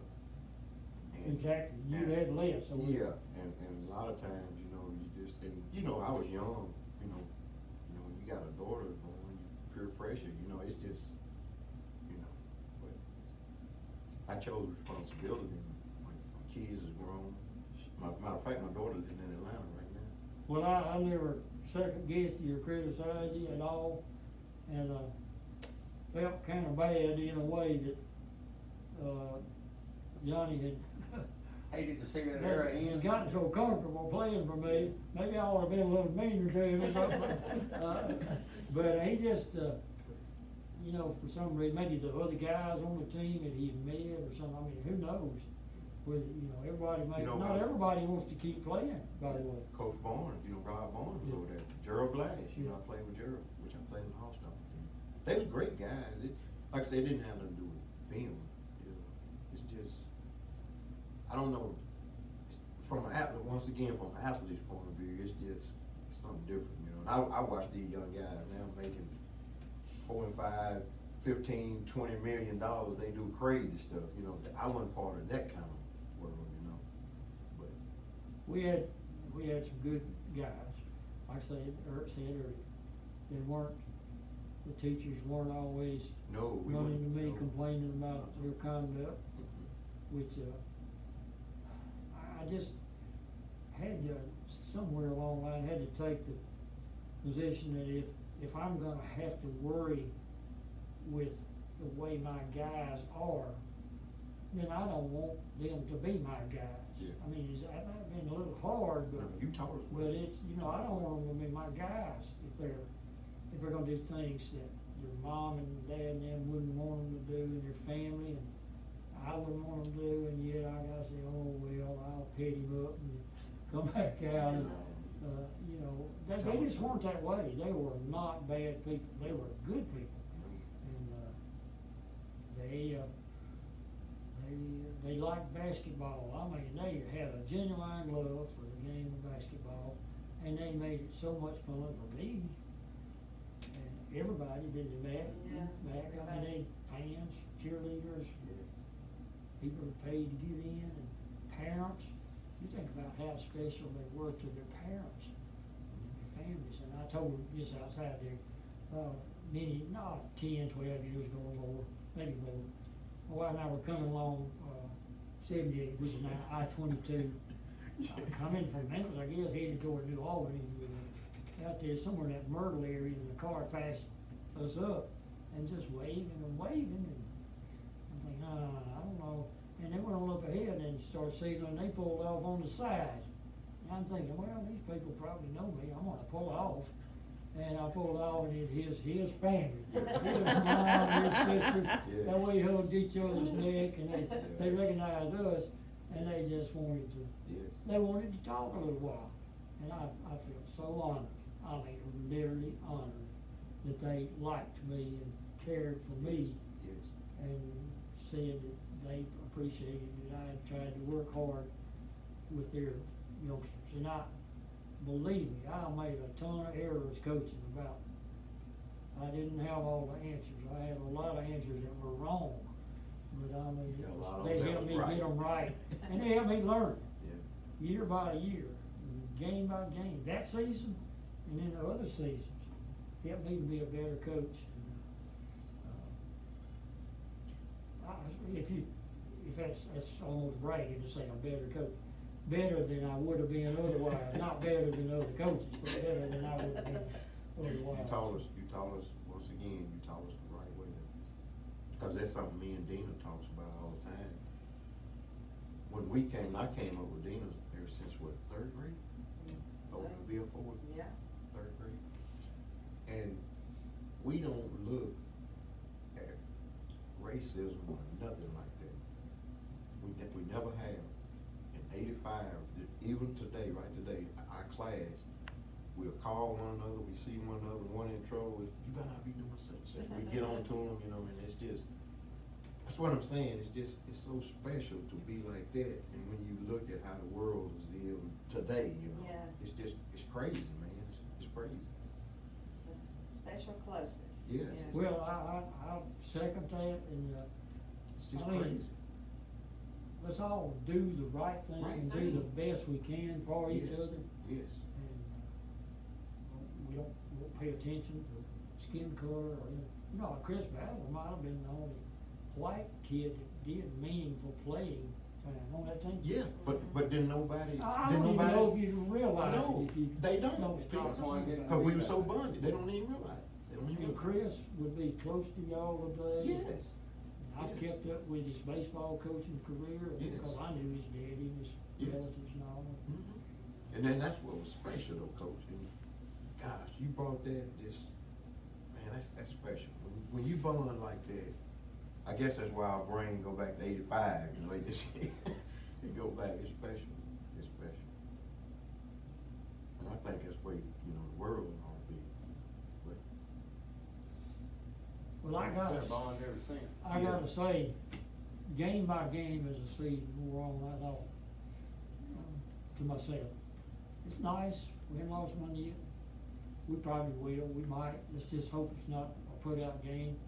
you know, because in the playoffs, if you get to the finals of a tournament and you come in second, you get to go home the next week till you get to the very end and second, and it's over with, you know, so. I guess I probably thought, this is a fun ride. How much longer is it gonna last? Let's see, one more game will put us there. Wouldn't it be great? And then we get it, and I think, one more game and we're to the semifinals. And, so we just got game plans together, sometimes with the help of people like Gerald Snyder. Yes. And calling other coaches and watching other teams when we could, and getting the game plan, and they were the very best at doing what we had practiced and planned to do. Yes. And here's, this was a sort of a favorite saying of mine later on, I don't know when, maybe even before. And you may have heard it, but y'all didn't have to hear it much. If my team is out there playing and we get the ball and we come down, and I, as a coach, and Matt as my manager, and my subs here, we don't have a clue what y'all are fixing to do out there on the court, we're in trouble. So my point being, when we get the ball, we want to know, me, you, subs, everybody, water boy, everybody, we want to know what kind of plan we got in mind here. And we didn't run a set plays to speak of, you know, like football is all about that. You got to, when basketball skills are different, quickness, reaction, taking advantage of the moment, and looking at the defense and saying, well, he's got me played a little bit too far that way, so I'm going this way, or the vice versa. And basketball is about that, and these guys, but still, when we get it to where we've got a good shot, the subs, me, managers, everybody, we think that's it. That's what we've been trying to do. It's almost like, yeah, before we ever shoot. That's So, I practice. mean, they did that so well, Yeah. you know, if it's inside or outside or Yes, what. Like, that's their practice. he played Johnny wrong, one dribble and Johnny's up about 16 feet up there and jumped up about that high and about that far above the man, and Chester's run through the Chester, baseline and come out on the other side, and they failed to guard him. Yes. And we all know that if he's open, we're gonna hit him. Yes, And it's yes. net. And that's what people didn't realize, how great a shooter Chester was. He was a shooter. And he was a defensive guy. People didn't understand that, you know, he was a defensive guy. 'Cause me and Oklahoma him- County focused on you Yeah, the that's last what- game we played That's what him, Bob and was he, talking about. and he, if they'd been a 3-point line, we'd have blowed them out, you know, Yeah, that's that's how right. far back. And But to he the was best gonna of my live and die knowledge, with that. He didn't miss but one shot the whole Yes. game, He was gonna live and die with it. and it wasn't layups, it was. And David they were out Foote was a jumping. 10th grader on that team of seniors. He was 6'2.5" in the 10th grade, and when he played his second year for me at Northeast, I know he was 6'5". Yeah. I think he was Or 6'7". 6'6". And, 6'6", or 6'7". long, or taller, yeah. And because he was taller, and all these other guys were good ball handlers and quick reactors and jump shots and stuff. So we didn't need David to be outside shooting long shots. We needed him around in the lane in the basket. And he bought that role good. I He mean, sure did. But Sure did. what the other team didn't realize was that if he got the rebound, or if one of us got it and could get it to him, he could beat anybody on either team. Yes, Because other yes. probably unless it was Yeah, Johnny. that's what we That's said. how fast he was. Yes. And the same was true when I had him at Northeast. Like, people would be startled. Yeah. Like a kid this tall can blow by can handle everybody the on the ball. court Yeah, he can and handle the dribble ball. and Handle pass. the ball. Do it better than he could if he had to stop and shoot outside. Yeah. He was not that good outside. No, we didn't want him to shoot That's too right. much. We had a limit. Yeah, we didn't want him to shoot too much. So that's what I was talking about a moment ago, like if we, that particular year, we get the ball, we come down the court and look up and there's David Foote pulling up way out there several times in the court and banging one, bricking one, we Yeah. call it. Like somewhere that saying came like a bricklayer, you know, Yeah, that's yeah. got rough hands, I guess you'd say, because he has to work hard and handle heavy stuff, and a ball that didn't have much chance to make. Yeah. We talk about he laid a brick or shot a Yeah, brick. yeah. And, we'd been in trouble, Yeah. but we didn't play that way. No. That was not our way. Our guys they knew what they wanted to do. Oh, yeah. I'll put it this way. they could have done it without me. No.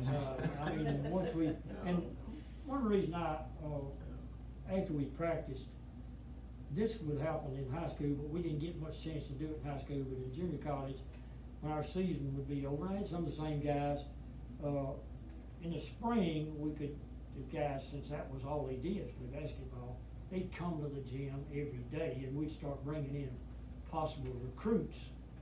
Sometimes we'd go pick up somebody, and sometimes their coach would bring them over, and we'd get enough in there a day or two a week.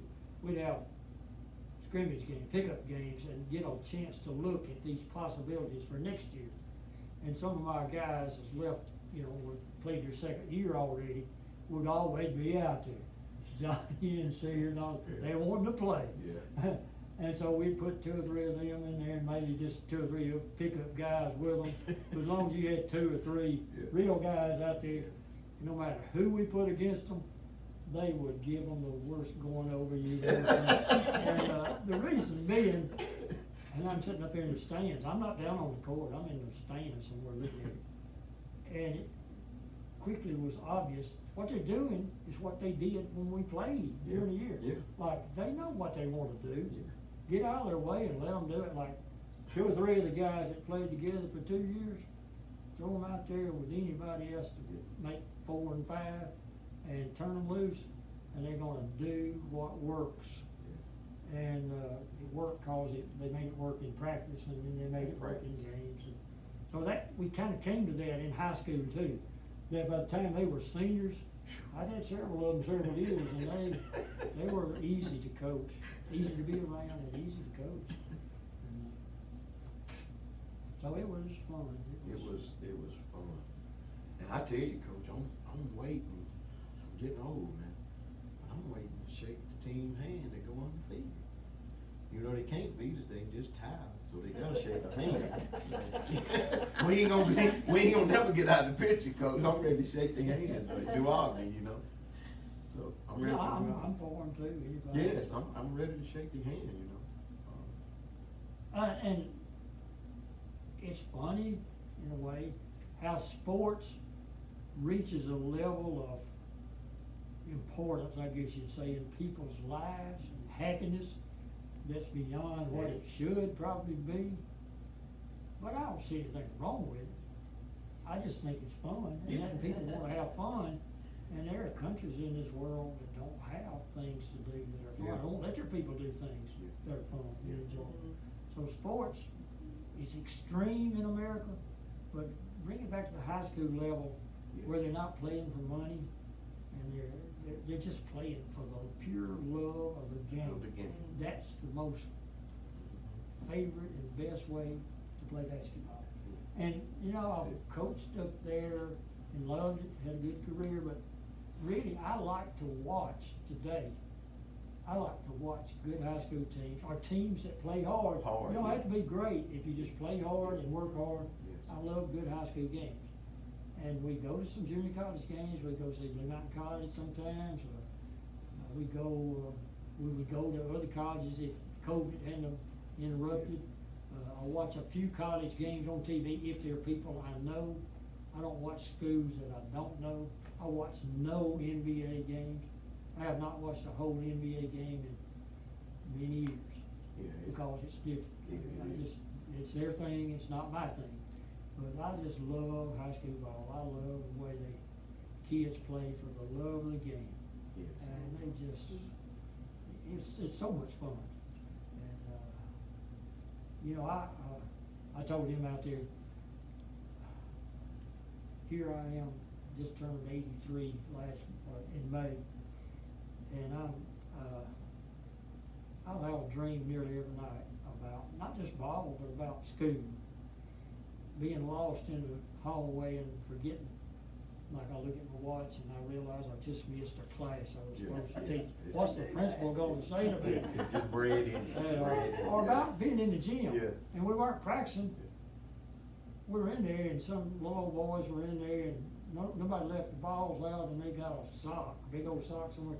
They stuffed it full of paper and other socks, and they were shooting at the goal. And I look at the court and think, good gracious, I could write my name in that dust. So I go hunt up the floor ball. And while they play, I'm off the court. Now, that's my dream. Yeah. I want that to you. You just breathe in it. I tell you, I got a lot of high school years, and it's not bad.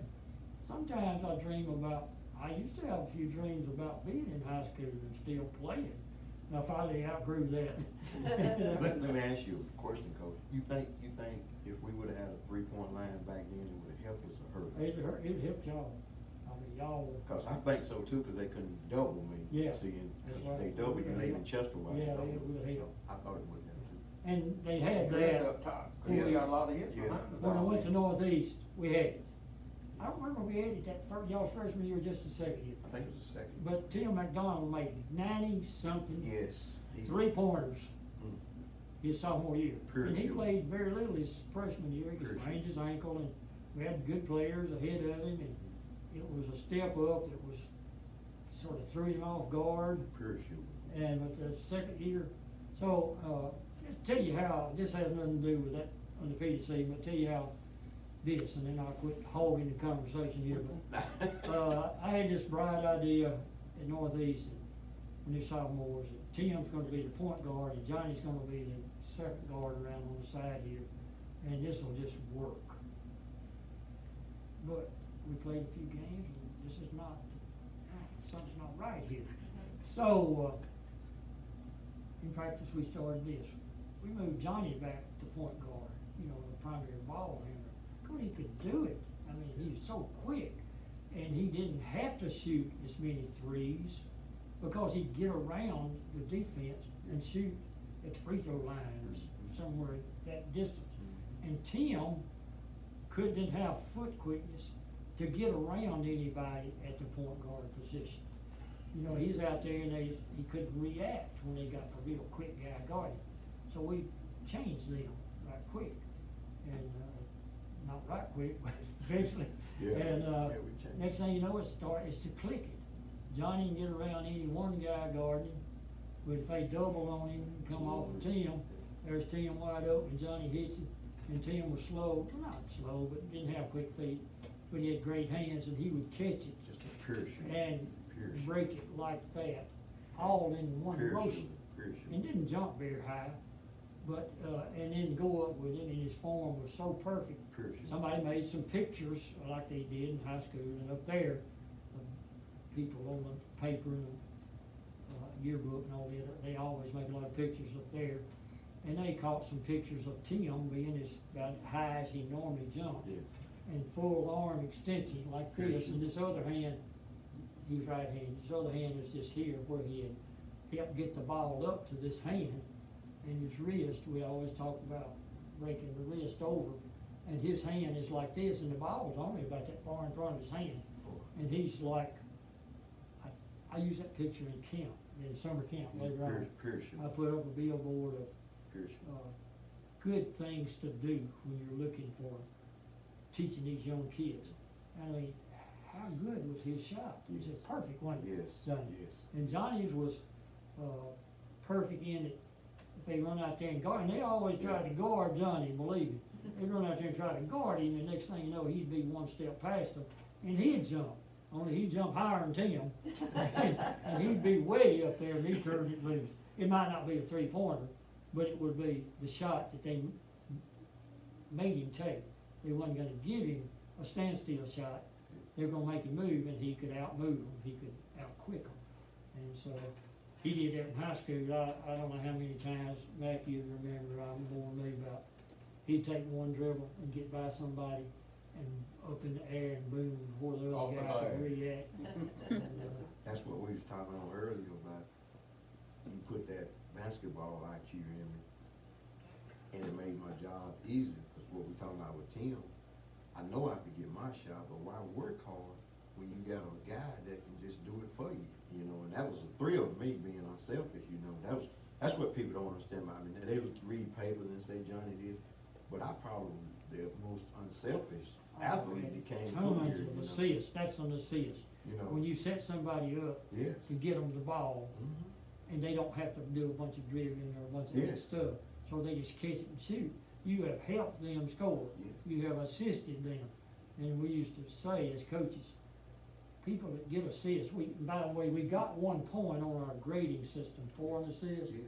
but we used to say, he oughta got 1 point on the official scorebook. Yeah.